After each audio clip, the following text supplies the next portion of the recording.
जीत सकती है। अरे जमानत लोग बचा ले, ये बहुत बड़ी बात है। जीत सकती है भाजपा। बीजेपी जमानत नहीं बचा पाएगी ऐसा आप कह रहे हैं? मैं कह रहा हूँ, कह रहे चंदौली के एकदम मैं सांसद दावा ठोक के कह रहा हूँ कि हमारे लोकसभा से 1 सीट जीत के दिखा दे तो मैं जानूं कि नहीं भाजपा। ये भाजपा की बौखलाहट है।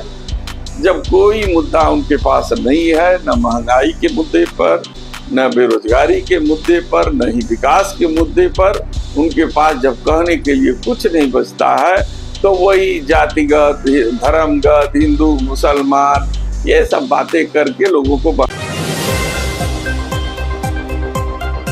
2027 में विधानसभा चुनाव को लेकर चुनावी सरगर्मियां पकड़ी जा रही है।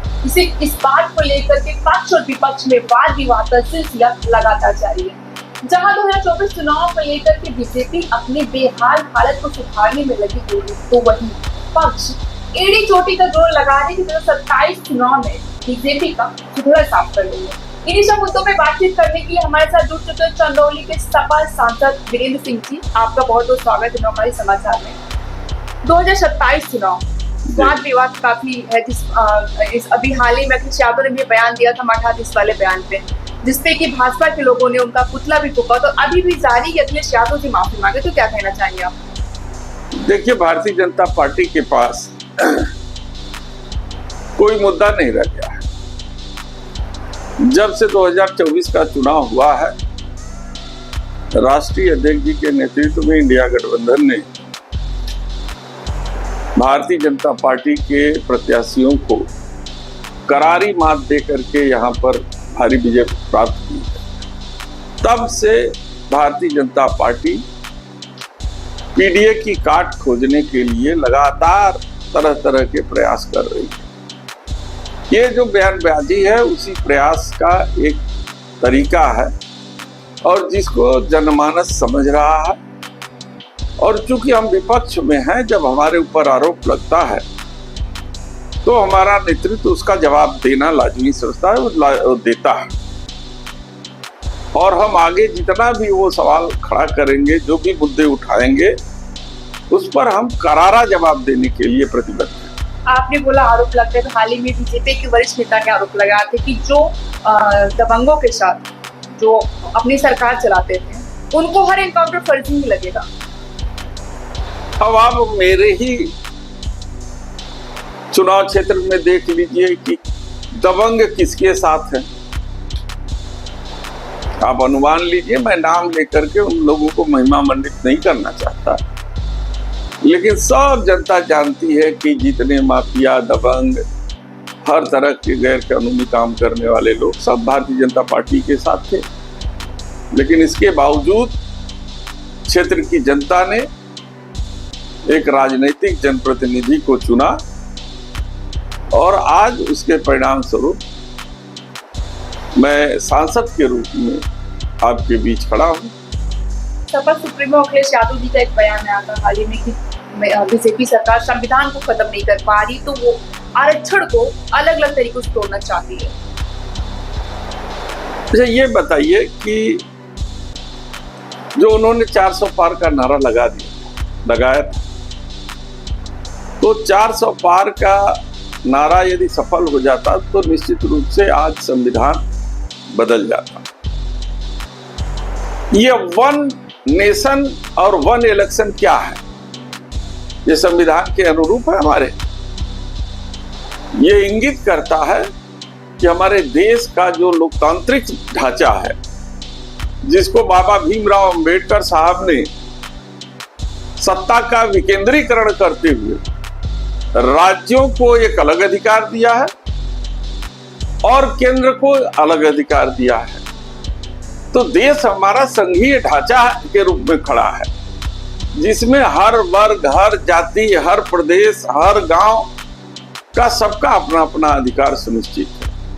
ये केंद्रीकरण करना चाहते हैं कि जैसे अमेरिका में, रूस में राष्ट्रपति शासन के जरिए इतना पावरफुल होता है कि राज्य सरकारों का वहां पर कोई अस्तित्व नहीं रहता, उसी तरीके से यहाँ भी वो 1 मैन शो के तरीके से अपने अधीन संविधान को बदल करके एक देश एक चुनाव के छाया तले हमारे जो प्रदेशों के राज्य हैं, जो हमारे छोटे छोटे दल हैं, जो गांव में हमारा स्थानीय निकाय को अधिकार प्राप्त है, ये सारे अधिकार को वो खत्म कर देना चाहते हैं और पूरा पावर समेट करके अपने पास रखना। मतलब आप कहना चाहते हैं कि जो वन नेशन वन इलेक्शन का चुनाव है वो एक पावरफुल बनना चाहते हैं। ये संविधान के बदलने की प्रक्रिया की एक कड़ी है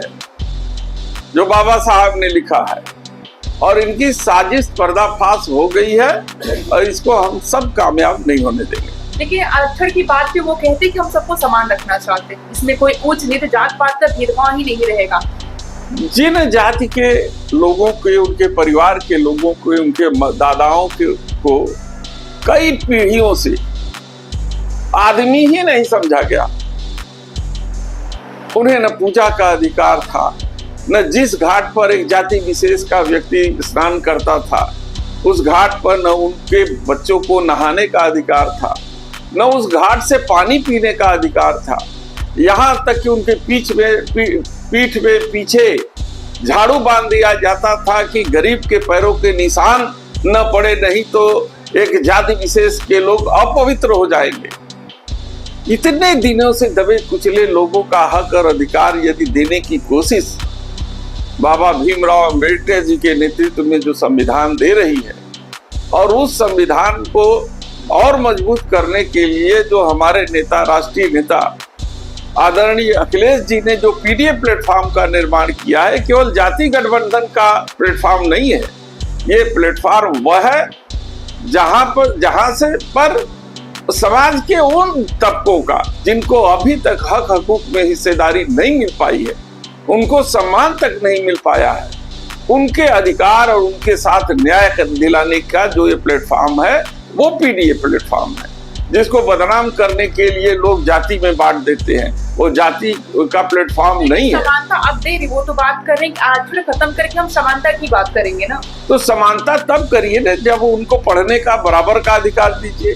गरीब का बच्चा प्राइमरी में पढ़ेगा, आपका बच्चा कॉन्वेंट स्कूल में पढ़ेगा, आपका बच्चा बड़ा होकर के ऑक्सफोर्ड यूनिवर्सिटी में पढ़ेगा, वो बच्चा हमारे इंटर कॉलेज में के खस्ता हाल जो है कमरों में पढ़ेगा, जहाँ न रोशनी है, न पंखा है, न सफाई है, न उस बच्चे को रात में अपने कोर्स को पढ़ने के लिए उसको संसाधन है, तो उसकी बराबरी वो कैसे कर सकता है? तो पहले संसाधनों में तो बराबरी दिया जाए, उनके रहने की बराबरी कर दिया जाए, उनको ऐसा वातावरण दिया जाए, उनकी आय में वृद्धि किया जाए, उनकी सामाजिक व्यवस्था सुनिश्चित किया जाए। जब सामाजिक व्यवस्था उनकी बराबरी पर आ जाएगी तब इस बारे में अगर कोई बात करता है तो उसको सुना जाने की आवश्यकता है, नहीं तब तक नहीं सुना जाएगा जब तक कि गरीब समाज को उनको उनके जो है कि अधिकार जो दबाए गए हैं इतने वर्षों से, वो अधिकार सुनिश्चित न हो जाए, उनको मिल न जाए, इस देश के संसाधन में उनकी हिस्सेदारी न हो जाए, तब तक ये आरक्षण को समाप्त करने का सपना में भी सोचने की आवश्यकता नहीं है। हाल ही में अखिलेश यादव जी ने बोला है कि भाजपा यूपी में पूरी तरीके से हारेगी, क्या लेके आ रहे हैं मुद्दे? 2027 में हम भारी बहुमत से चुनाव जीतेंगे। ये भाजपा की बौखलाहट है। जब कोई मुद्दा उनके पास नहीं है, न महंगाई के मुद्दे पर, न बेरोजगारी के मुद्दे पर, न ही विकास के मुद्दे पर, उनके पास जब कहने के लिए कुछ नहीं बचता है तो वही जातिगत, धर्मगत, हिंदू मुसलमान ये सब बातें करके लोगों को बहकाने की कोशिश करते हैं। जनता एकदम समझ गई है उन लोगों कहना को। चाह रहे हैं कि भाजपा हिंदू मुसलमान का मुद्दा लेकर बहका रही है, यही वजह है चुनाव जीत सकती है। वो जीत सकती है, अरे जमानत लोग बचा ले, ये बहुत बड़ी बात है। जीत सकती है भाजपा। बीजेपी जमानत नहीं बचा पाएगी ऐसा आप कह रहे हैं? मैं कह रहा हूँ, चंदौली के एकदम मैं सांसद दावा ठोक के कह रहा हूँ कि हमारे लोकसभा से 1 सीट जीत के दिखा दे तो मैं जानू कि नहीं भाजपा आगे बढ़ रही है। कॉन्फिडेंस है 27 को लेकर? कोई ओवर कॉन्फिडेंस नहीं है। हमारा ओवर कॉन्फिडेंस हमारा गरीब समाज है, हमारा ओवर कॉन्फिडेंस हमारा वंचित समाज है, हमारा ओवर कॉन्फिडेंस वह समाज है जिनको आज तक हक और हिस्सेदारी इस देश के संसाधन में नहीं मिल पाया है। हम उनके सहारे, हम उनके बल पे चुनाव लड़ते हैं, हम बाहुबलियों के बल पे चुनाव नहीं लड़ते। आप कह रहे हैं बाहुबली, बीजेपी कह रही है बाहुबली के दम पे चुनाव लड़े, इसलिए इनकाउंटर को फर्जी बता रहे हैं, आतंकी को खत्म करे तो आप फर्जी बता रहे हैं उसको। वो शासन सत्ता में है, हम बाहुबली से लड़े क्यों नहीं? हमको हमारे ऊपर एक FIR कर दिए होते। एक भी FIR उन्होंने किया कि हमने आचार संहिता का उल्लंघन किया, एक भी FIR किया कि हमने धन बल का प्रयोग किया, एक भी उन्होंने आरोप पत्र दाखिल किया कि हमने कब्जा किया। लेकिन इसके विपरीत आप सब लोगों ने देखा कि भारतीय जनता पार्टी ने कोई ऐसा कृत्य नहीं है जो छोड़ा हो इस चुनाव में जीतने के लिए। वो तो जनता हमारे साथ थी, ये जनता जनार्दन है और ये जनता जनार्दन हमारे साथ थी, इसलिए जनता से कोई जीत नहीं सकता, चाहे कितना भी बड़ा बाहुबली क्यों ना हो। वाराणसी में यातायात व्यवस्था को लेकर आजकल टोटो चालकों की ये रूट निर्धारित किया जा रहा है, QR कोड दिया जा रहा है, जिसपे टोटो चालक काफी नाखुश है और आपके पास भी लोग आए, तो क्या आप उन लोगों को? भाई ये नाकामी को छिपाने के लिए, ध्यान को बटाने के लिए माननीय प्रधानमंत्री की तरफ से एक चाल है। लेकिन जनता भी कुछ कह रहे हैं कि जैसे हम लोगों को ट्रैफिक का सामना करना पड़ा था, अब व्यवस्था थोड़ा सुदृढ़ हो चुकी है। देखिए, मैं आपसे बता तो रहा हूँ, पहले माननीय प्रधानमंत्री जी आए कि हम काशी को क्योटो बना देंगे, माँ गंगा ने बुलाया है, तो गंगा की जो हालात है आपसे छिपा नहीं है, कितने प्रदूषण मुक्त हुई। उन्होंने कहा कि हम काशी को क्योटो बना देंगे, क्योटो तो नहीं बना पाए लेकिन टोटो पकड़ा दिए सबको।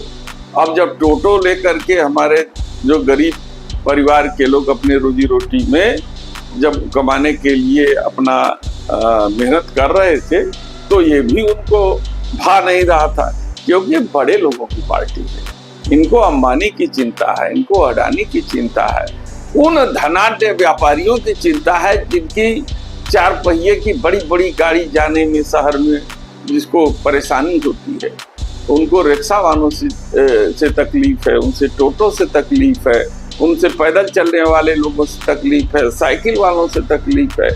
तो इसका हल उनके पास नहीं है, इसलिए उनको परेशान करने के लिए ये लोग जोन वाइज बना रहे हैं। सांसद चुनाव के टाइम पे आप एक नारा था, चंदौली बनेगा विकास का केंद्र, आ रहे हैं वीरेंद्र। नौकाशी समाचार पे आपने बोला था मेहनत पड़ेगी को लेकर कि विकास औद्योगिक रूप से सड़कों पे दिखनी चाहिए, तो चंदौली के लिए अब आप क्या? देखिए, अभी हमको महज 3रा महीना